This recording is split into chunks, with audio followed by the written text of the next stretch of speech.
تو اس بیان کی اہمیت کو دیکھتے ہوئے پہلی بات تو یہ ہے کہ ندیم افضل چند کو جس طرح سے ذمہ داری سونپی گئی ہے، میں اس کو وہ اپریشیٹ کروں گی کہ ایک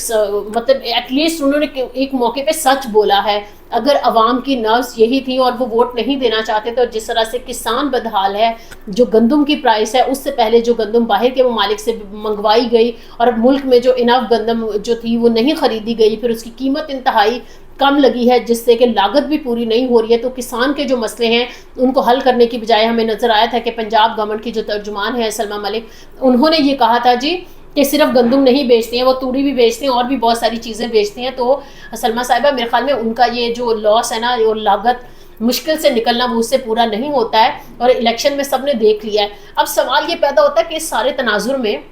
پی ٹی آئی کی تو کوئی بات نہیں سن رہا کہ آپ جیتے ہیں کہ نہیں جیتے، اور پی ایم ایل این جو ہے ان کو لگ رہا ہے کہ شاید ہماری جو پی آر او شپ ہے یا پی آر ہے وہ بڑی اچھی ہے تو ہم ایسے ہی رہیں گے. کیا ایسا ہی ہوتا ہے؟ بہت ساری جو چہیتی سیاسی جماعتیں ماضی میں رہی ہیں، ایون پی ٹی آئی بھی رہی ہے، تو وہ کتنا عرصہ رہے تھے، اور اب پی ایم ایل این کتنا عرصہ رہے گی. ان کا تو ویسے بھی ریکارڈ ہے کہ وہ بہت زیادہ اچھی جو کہتے ہیں نا پی آر ان کی وہ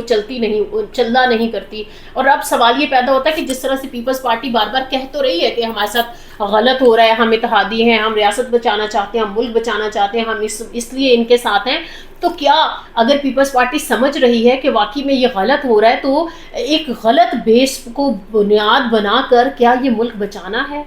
کیا یہ کون سی مصلحت ہے؟ یہ سوال پہ آپ جو پیپلز پارٹی ہے ان کو بھی جواب دینا چاہیے، کیونکہ جب آپ الیکشنز ہار جائیں، لوگ آپ کو ووٹ نہ دیں اور آپ کہیں کہ نون لیگ سے اسلام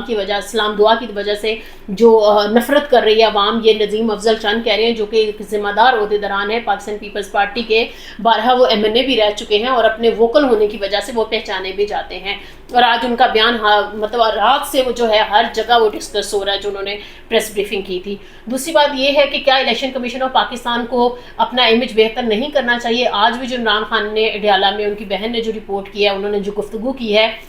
اس میں یہی آیا ہے کہ یہ لنڈن پلان کا حصہ ہے سارا، اور اس میں 3 شخصیات تھے. ایک انہوں نے الزام عائد کیا ہے جو فارمر چیف جسٹس ہیں قاضی فائز عیسیٰ ان پر، پھر اس کے ساتھ ساتھ انہوں نے الزام عائد کیا ہے کہ جو چیف الیکشن کمشنر ہیں وہ بھی اس لنڈن پلان کا حصہ ہیں. تو کیا واقعی میں الیکشن کمیشن آف پاکستان جو ہے وہ اپنا غیر جانبدارانہ رول نبھانے میں بائی الیکشنز میں بھی ناکام رہا ہے؟ بہت سارے لوگ یہ ڈسکشنز کر رہے تھے جی بائی الیکشنز جو ہے وہ حکومتیں ہی جیتا کرتی ہیں. تو مزے کی بات یہ ہے کہ پی ٹی آئی کے دور میں ایسا نہیں ہوا تھا، اور اس کا مطلب یہ نہیں تھا کہ شاید کچھ اور تھا، بلکہ وہ جو فارمولا لگایا گیا تھا نا کہ پی ٹی آئی کو کتنے سال حکومت دینی ہے، کس طرح کی حکومت دینی اور کن بیساکھیوں پر حکومت دینی ہے، وہ سارے فارمولے کو عیاں کر رہا تھا. اب سوال یہ پیدا ہوتا ہے کہ کیا الیکشن کمیشن آف پاکستان جو ہے وہ اپنی ساخت جو ہے وہ نہیں بنا پائے گا، وہ اسی طرح سے کرتا رہے گا؟ اور ایک اور سوال ہے، کیا ایسا تو نہیں ہے کہ جمہوریت پر سے اعتماد اٹھ گیا ہے، اٹھ رہا ہے، اٹھایا جا رہا ہے؟ یہ سیاستدانوں کو بھی سوچنے کی بات ہے، کیونکہ اگر سیاستدان جو ہیں وقتی طور پر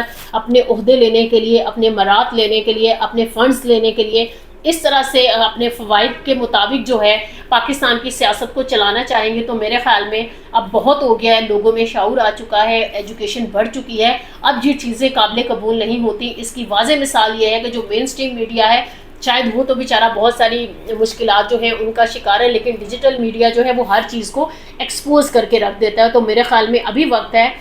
سب کو جو ہے وہ کوئی دانش مندی سے ملک کے حق میں جو چیز ہے وہ کرنے کی ضرورت ہے. کیونکہ میں اگین کہوں گی کہ یہاں پر پیپلز پارٹی کا رول جو ہے وہ ڈوبیس بھی ہے ایک طرح سے، کہ وہ جو چاہے آئینی عہدے ہوں یا پھر جس طرح سے ابھی ملک کا بیانیہ بنانے کے حوالے سے بلاول بھٹو جو ہیں وہ لیڈ کر رہے ہیں، ندیم افضل چند دوسری طرف کچھ اور کہہ رہے ہیں کہ ہم ہار گئے کیونکہ ہماری اسلام دعا اور ہم اتحادی ہیں، ہم نے نون لیگ کو حکومت بنا کر دیا ہے، ہماری بیساکھیوں پر یہ حکومت چل رہی ہے. تو کیا واقعی جو نون لیگ ہے وہ بیساکھیوں پر چل رہی ہے؟ سوچنے کی بات یہ ہے کہ اگر یہ بیساکھیاں ہٹ جائیں، اگر جو پیپلز پارٹی ہے وہ اپنی جو سپورٹ ہے وہ واپس لے لے، تو پھر کیا ہوگا؟ اور کیا جو آگے آنے والے الیکشن ہوں گے، چاہے وہ مڈ ٹرم ہوتے ہیں، اس بجٹ کے بعد ہوتے ہیں یا جب بھی ہوتے ہیں، تو الیکشن کمیشن آف پاکستان کا رول کیا ہوگا؟ کیا مقتدرہ کو بھی اب میرے خیال میں بہت نہیں ہو گیا، کیونکہ جنگ کے بعد سے ہم نے جس طرح سے دیکھا ہے اداروں کا خاص طور پر وقار جو ہے وہ بہت زیادہ بلند بھی ہوا ہے، لوگوں کے دلوں میں ان کی عزت بھی بڑھی ہے. لیکن اس عزت کے بڑھنے کی وجہ سے ایسا بالکل بھی نہیں ہے کہ عمران خان کے لیے جو لوگوں کی وہ ساری ایک سی تھی، لوگ پسند کر رہے تھے، لوگ چاہتے تھے کہ یہ ناانصافی ہوئی ہے. پاکستان تحریک انصاف کے ساتھ 8 فروری سے لے کر اب تک، کیونکہ پاکستان تحریک انصاف تو یہ واضح طور پہ کہہ رہی ہے کہ سمریال الیکشن میں اگر یہ نتیجہ نہ نکالا جاتا تو جو 8 فروری کا الیکشن جو کہ انجسٹ جسٹیفائی کیا گیا وہ جسٹیفائی نہیں ہو سکتا تھا. تو میرے خیال میں اب بس کرنا چاہیے، چیزوں کو واپس نارملائز کرنا چاہیے. مساق جمہوریت یا پھر مساق پولیٹیکل پارٹیز یا مساق باری باری کی بجائے میرے خیال میں مساق پاکستان ہونا چاہیے، اور اس میں تمام تر سٹیک ہولڈرز کو شامل ہونا چاہیے، بجائے یہ کہ کوئی اکٹھ کر کے یہ کہا جائے کہ عمران خان کو بھول جائیں. یا کیونکہ دیکھیں شاید بہت سارے ادارے یا بہت سارے لوگ جو ہیں وہ تو ناانصافی کر دیں گے. 26ویں آئینی ترمیم کے بعد سے ہم دیکھ رہے ہیں کہ جس طرح سے عدالتیں رول پلے کری اور عوام کس طرح سے انہیں کرٹیسائز کرتے ہیں، لیکن ایک کرٹک کے طور پر، کیونکہ کرٹک جو ہوا کرتے ہیں وہ دوسرا وہ والا پہلو دکھایا کرتے ہیں جو شاید بادشاہ سلامت کو یا حکمرانوں کو نظر نہیں آیا کرتا ہے، اور اس کو دیکھنا بہت ضروری ہوتا ہے. کیونکہ دیکھیں ایبسولوٹ پاور جو ہے وہ کہیں بھی نہیں چلتی ہے، کہیں نہ کہیں اس پر تنقید یا اس کا دوسرا پہلو جو ہے وہ ضرور سامنے آتا ہے. ایسا کبھی بھی نہیں ہوتا کہ اگر آپ کو بہت زیادہ عروج ہے تو ہمیشہ وہ عروج رہے گا. ہر عروج کو ایک زوال ہے، لیکن دانش مندی یہ ہوا کرتی ہے کہ آپ اپنے عروج پر ایسے بہترین فیصلے کریں جو کہ سوسائٹی کے لیے اور ملک کے لیے بہتر ہے. تو میرے خیال میں تمام تر سیاسی جماعتوں کو اور تمام تر سٹیک ہولڈرز کو اپنی ایگوز جو ہیں وہ چھوڑ کر اس وقت پاکستان کے لیے ایک میثاق کی ضرورت ہے، اور میثاق پاکستان کر لینا چاہیے. اس میں تمام تر جو معتبر شخصیات ہیں ان کو رول پلے کرنا چاہیے. مقتدرہ کو بھی اب تھوڑا سا، وہ کہتے ہیں نا کہ جتنا آپ پاور اور ہارڈر اسٹیٹ رہیں گے اتنا نہیں ہونا چاہیے، اب تھوڑا سا چینج ہونا چاہیے. جیسے ہم دیکھ رہے ہیں کہ فتنۃ الہندوستان جو ہے اور دیگر تنظیمیں اور ہندوستان جس طرح سے انسٹیبل کرنے کی مسلسل کوششیں کر رہا ہے، بلوچستان میں جو ساری صورتحال بنی ہوئی ہے اس کو بھی مد نظر رکھنا چاہیے. آج وزیر اعظم نے جو خیبر پختونخوا میں جرگہ کے عمائدین سے جو بات چیت کی ہے، خیبر پختونخوا کے جو خاص طور پر باسی ہیں ان کا جو کردار ہے اس کو انہوں نے سراہا ہے، لیکن اس کو سراہنے کے ساتھ ساتھ اگر ڈیو پولیٹیکل شیئر جو ہے تمام تر صوبوں کو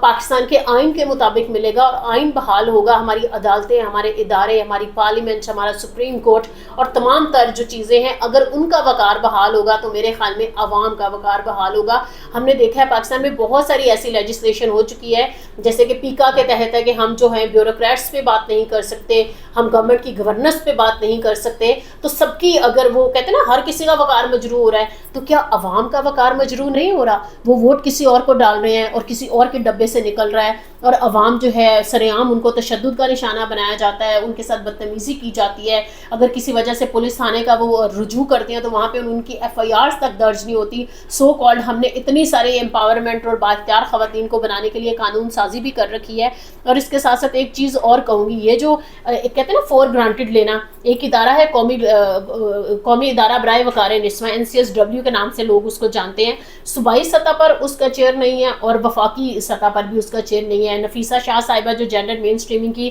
پارلیمانی کمیٹی کو لیڈ کرتی ہیں، انہوں نے بڑے کنسرنز شو کیے ہیں اور انہوں نے خصوصی طور پر کہا ہے کہ فوری طور پر امیڈیٹلی، کیونکہ ان کا نفیسہ شاہ کا یہ کہنا ہے کہ کیبنٹ جو ہے وہ اپنے تمام تر معاملات پر تو ہنگامی بنیادوں پر جو ہے وہ جلدی سے اپروولز بھی کر لیتے ہیں اور ہر چیز ہو جاتی ہے. تو NCSW کی چیئر کیوں نہیں تعینات کی جا رہی، صوبوں میں کیوں نہیں جو ہیڈز ہیں وہ لگائے جا رہے؟ کیونکہ اس سے آپ دیکھیں جو ہم بات کر رہے تھے شروع میں بھی کہ بڑھتے ہوئے تشدد کے واقعات اور عورتوں کا جو ادارہ ہے، ظاہر ہے وہ عورتوں کا تشخص اور وقار بہتر کرنے کے لیے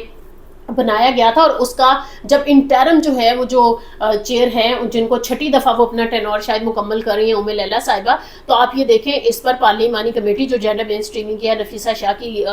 زیر صدارت، وہ بھی کنسرنس شو کر رہی ہے. تو گورنمنٹ کی پرائرٹیز میں کیوں نہیں ہے یہ بات؟ نفیسہ شاہ نے کہا کہ جس طرح سے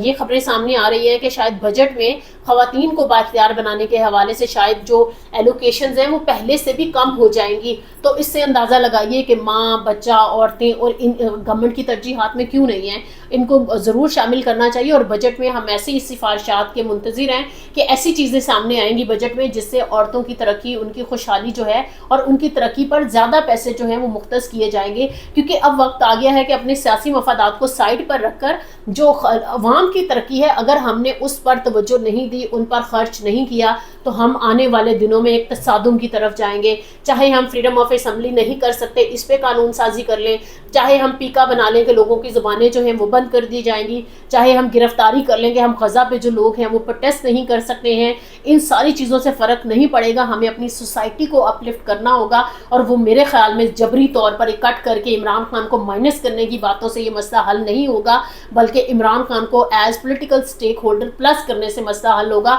اور تمام تر سیاسی جماعتوں کو، دیگر سٹیک ہولڈرز کو فوری طور پر اس حوالے سے اقدامات کرنے چاہیے. کیونکہ ہم دیکھ رہے ہیں جس طرح سے بہت سارے ایسے جو پرو گورنمنٹ لوگ ہیں وہ بار بار کہہ رہے ہیں، اور گورنمنٹ کے لوگوں سے تو شاید نہیں لیکن کہلوایا جا رہا ہے انفلوئنسر سے، کہ عید سے پہلے جو بات ہو رہی تھی عمران خان کی رہائی کی وہ ٹل گئی ہے، ایسا نہیں ہوگا. تو اگین میں کہوں گی کہ ایبسلوٹ پاور یا جو عروج ہے وہ ہمیشہ نہیں ہوا کرتا، اور بہتر یہی ہے کہ پاکستان ہمیشہ زندہ باد اور پاکستان کا عروج ہمیشہ رہے. اسی حوالے سے ہمیں فوری طور پر پولیٹیکل ریکنسیلیشن کی طرف جانا ہوگا. آج کے لیے اتنا ہی. فردر اپڈیٹس کے لیے مائنس نیوز کو فالو کرتے رہیے.